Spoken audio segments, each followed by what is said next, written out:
I never thought I'd see the day when my own sister would look me in the eyes and say, "This isn't my problem." But there she was, standing in her designer outfit, fresh tan from her Caribbean vacation, telling me my emergency wasn't worth her time. My hands were still shaking from the hospital call. Mom had fallen, broken hip, emergency surgery, and I needed to get there fast. My car was in the shop, the one I'd been putting off fixing because I'd spent my savings on something I thought mattered more. A reliable car for my sister Emily, who'd been struggling since her divorce. "Emily, please." "It's Mom," I pleaded, fighting back tears in her spotless apartment. "I just need to borrow the car I literally bought for you 3 months ago."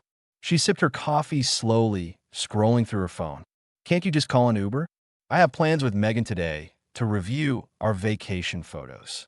She held up her screen, showing off-beach selfies with a carefree smile that made my blood boil. "The hospital is 2 hours away," I said, voice breaking. "An Uber would cost hundreds." She shrugged, jingling the keys to the car I'd emptied my savings account to buy before dropping them into her purse. Not my emergency, not my problem. That's when something inside me snapped. 6 months earlier, I was sitting across from Emily at our favorite coffee shop, listening to her sob about how her life was falling apart. Her divorce from Mark had left her with nothing but debt and a worthless law degree she'd never used. Her ancient Honda had finally died, and she couldn't afford a replacement. "I can't even get to job interviews," she cried, mascara streaking down her face. "How am I supposed to get back on my feet without reliable transportation?" I'd always been the responsible one. While Emily married rich straight out of college and became a socialite, I'd built my marketing career from scratch, saving carefully, living modestly in my small apartment. We'd grown up watching our single mom work double shifts to give us everything. I'd inherited Mom's work ethic Emily had not. "I can help," I said that day, already mentally calculating my savings. The money I'd been putting aside for a down payment on my own place, gone in an instant. "I can get you a car." Her eyes lit up.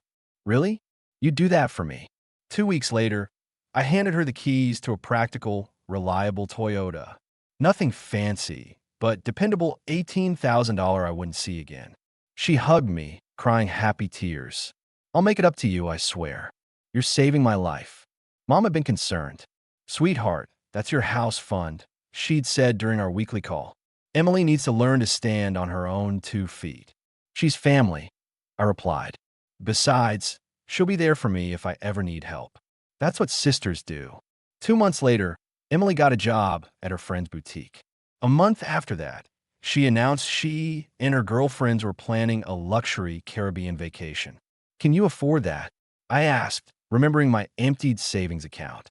"I deserve this after everything I've been through," she replied, as if her divorce was everyone else's burden to bear. Besides, the flight was on points. I swallowed my objections. After all, wasn't this what I wanted? Emily happy again? As spring turned to summer, things between us started to change. Emily's social media became a stream of boutique shopping bags, fancy restaurant check-ins, and weekend getaways with her new work friends. The car I'd bought her featured prominently in her posts: road trip time, hashtag blessed, and beach day with my ride, hashtag gratitude, but there was never any mention of how she'd acquired it. Meanwhile, a 10-year-old Nissan started making ominous noises. The mechanic's estimate came back at $2,300 money I no longer had. I put the repairs off, hoping the car would hold out a little longer. Every time I called Emily to catch up, she was too busy or distracted. Our conversations grew shorter, her questions about my life fewer. When I mentioned my car troubles, hoping she might offer to help, she quickly changed the subject to her upcoming vacation. "We're staying at this amazing all-inclusive resort," she gushed. 6 days of pure luxury. The spa treatments alone cost more than my rent, but why well low, right? I felt a knot form in my stomach. "That sounds expensive. I thought you were trying to build your savings back up." "Oh, don't be such a buzzkill," she laughed. "Life's too short to always worry about money. You should try having fun sometime." The next day, my car broke down on the highway. I had to use my emergency credit card to pay for towing and temporary repairs, a Band-Aid solution I couldn't really afford. That night, I saw Emily post a photo of herself shopping for designer sunglasses for the trip. The caption read, "Treating myself because I'm worth it." Hashtag self-care. I stared at the phone, a cold realization settling over me. The sister I'd sacrificed for didn't exist anymore. Maybe she never had. The morning Mom fell, I woke up to the mechanic's call. My car was officially dead. The transmission had failed completely. The cost to replace, it was more than the car was worth. I was still processing this news when the hospital called. Mom had fallen down her porch steps while getting the mail. Possible hip fracture. She was scared, in pain, asking for me. Panic set in. The hospital was 2 hours away in our hometown. No car. No siblings. Pure desperation. I called Emily immediately, my heart racing. "Hey, what's up?" "I'm kind of busy," she answered, sounds of laughter in the background. "Emily, Mom's in the hospital. She fell. They think her hip is broken, and she's asking for us. I need to get there right away, but my car's dead. Can you please come pick me up?" Silence. Then, "Oh my God, that's awful. But Megan just flew in last night, and we have this whole day planned to go through our vacation photos and videos." I couldn't believe what I was hearing. "Emily, this is Mom. In the hospital. She needs us right now. Can't you just get there yourself? Take a bus or something? Mom knows I have plans today." That's when I found myself at her door, pleading, only to be dismissed like an annoying telemarketer. As she reached for her purse, preparing to leave for her photo session, I blocked her path. "Move, Sarah. You're being dramatic." "Dramatic? I emptied my savings to buy you that car when you needed help. I put your needs before mine because that's what family does. And now, when Mom is lying in a hospital bed scared and in pain, you can't be bothered to drive me there." Her expression hardened. "Nobody asked you to buy me a car. That was your choice. And this is yours," I said, my voice steadier than I felt. "Remember it." I turned to leave, tears of rage blinding me, when she called after me. "Fine. God, you're so manipulative. I'll drive you, but we're coming right back after. I'm not staying at the hospital all day." In that moment, looking at my sister's annoyed face, I realized something had to change. And it had to start with me.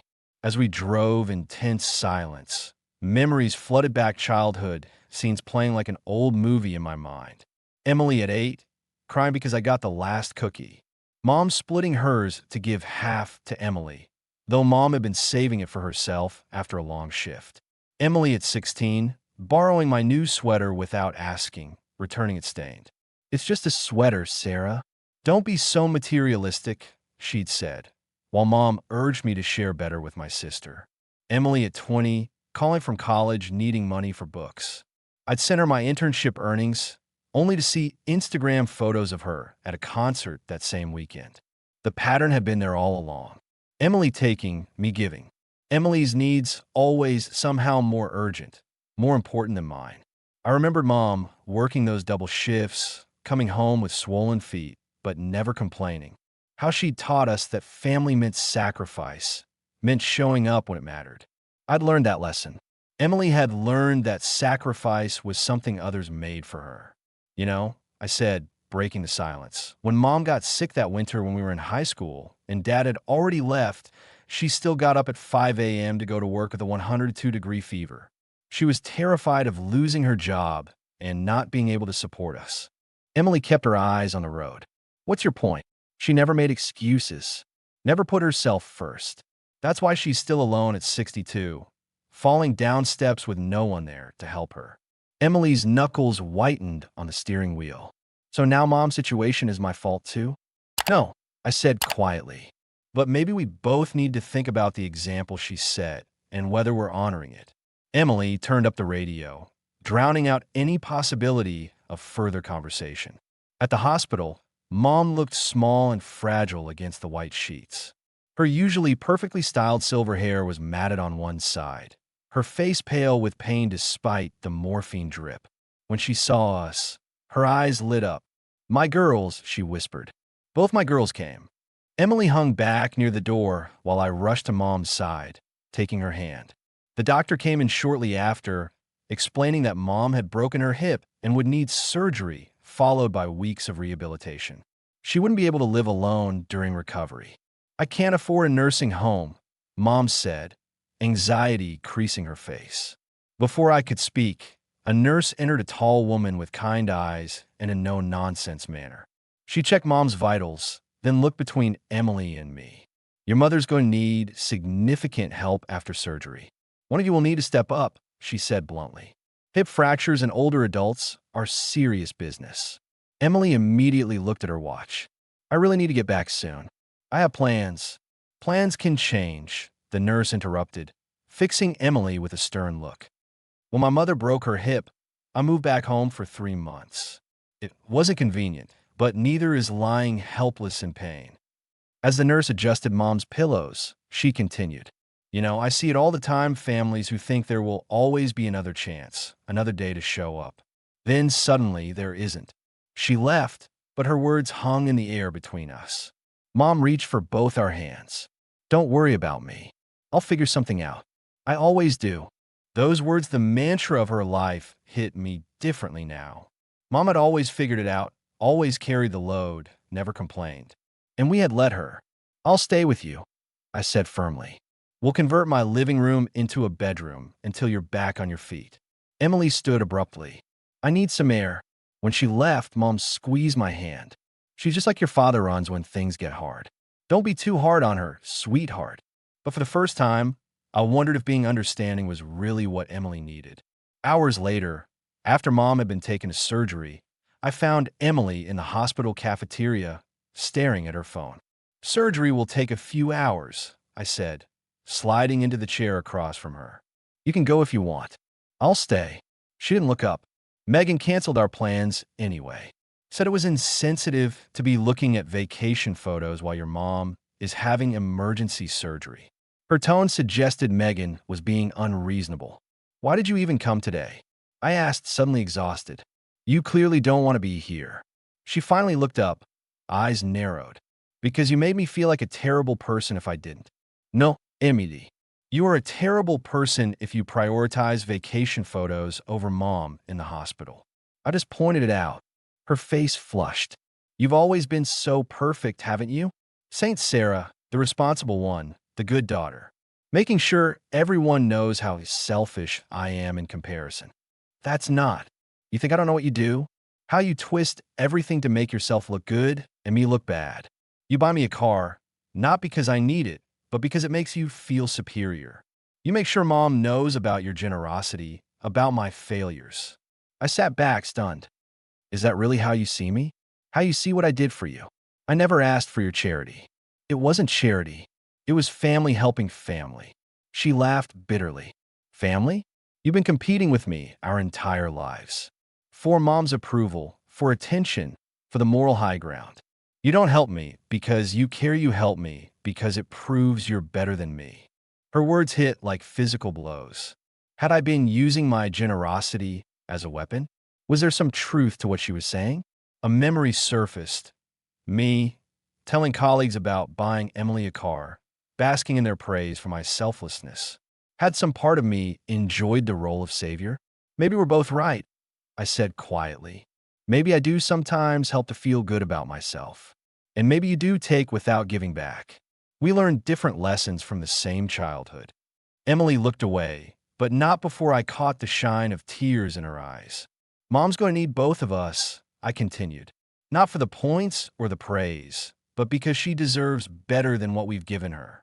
Emily remained silent, but something had shifted in the space between us, a crack in the hardened surface of years of misunderstanding. In the days that followed, something surprising happened. Emily started showing up, not just physically at the hospital, but really showing up, listening to the doctors, taking notes, asking questions about Mom's recovery. After Mom's successful surgery, when the doctor explained she would need weeks of physical therapy and round-the-clock care initially, Emily spoke up. Sarah and I will create a schedule. We'll split the responsibility, she said, looking at me for confirmation. I nodded, too surprised to speak. Late that night, as we sat in the hospital corridor waiting for Mom to wake from sedation, Emily broke our silence. I've been thinking about what you said, about us learning different lessons from the same childhood. She began hesitantly. You're right. I watched Mom give and give until there was nothing left. And I promised myself I'd never live that way. I'd put myself first because no one else would. She twisted her coffee cup in her hands. But somewhere along the way, I stopped seeing anyone else's needs at all. And I went the opposite direction, I admitted. I saw helping others as the only way to have value. Maybe, I paused, the realization forming as I spoke. Maybe we've both been wrong. For the first time in years, we really talked about our childhood, about mom's struggles, about the patterns we'd both fallen into. As dawn broke outside the hospital windows, something else broke between us. The wall of resentment and misunderstanding we'd been building since childhood. When we visited a rehabilitation facility later that day, it was Emily who asked the tough questions about insurance coverage and quality of care. And it was Emily who finally said, "It's not good enough for Mom. We need another solution." On the drive back to my apartment that evening, she pulled into a car dealership without warning. "What are we doing?" I asked, confused. "Getting you a car," she said simply. "I'm selling my vacation photos to a travel blog. It's not enough for anything fancy, but it's a start. We can figure out the rest together." 2 weeks later, Mom moved into my apartment. We had transformed my living room into a comfortable bedroom with a hospital bed rented from a medical supply company. I'd taken family leave from work, and Emily had rearranged her schedule at the boutique to cover evenings and weekends when I needed to work. The night after we got Mom settled, Emily and I sat on my small balcony, sharing a bottle of wine. "I sold the designer handbag Mark gave me for our last anniversary," she said suddenly. "And some jewelry. I put the money toward your car payment." I nearly choked on my wine. "Emily, you didn't have to." "Yes, I did," she interrupted. "I've been thinking a lot about balance lately, about giving and taking. I've been on the taking side for too long." She looked out at the city lights. "When you came to my door that day, desperate to get to Mom, and I actually hesitated, I didn't recognize myself. That's not who I want to be. We all have moments we're not proud of," I said softly. This was more than a moment. It was a wake-up call. She turned to face me. "You know what really hit me? When the nurse talked about running out of chances, it made me realize how many chances I've already wasted." I reached for her hand, surprised when she didn't pull away. "I'm not saying I'm going to turn into you overnight," she continued with a small smile. "I still think you could use some lessons in putting yourself first occasionally, but I want to find a better balance." "Maybe we both do," I agreed. "I've been thinking about what you said about how I help to feel superior. There's probably some truth to that." We sat in companionable silence, the admission hanging between us, not an accusation anymore, but an understanding. "Remember how Mom used to say we were two sides of the same coin?" Emily asked. "Maybe instead of fighting about which side is better, we should recognize that coins need both sides to work." For the first time in years, I felt a genuine connection with my sister, not as the responsible one or the needy one, but as two imperfect people trying to do better. 6 months later, we gathered at Mom's house for Sunday dinner, a new tradition we'd started since her recovery. Her hip had healed well, though she still used a cane for longer walks.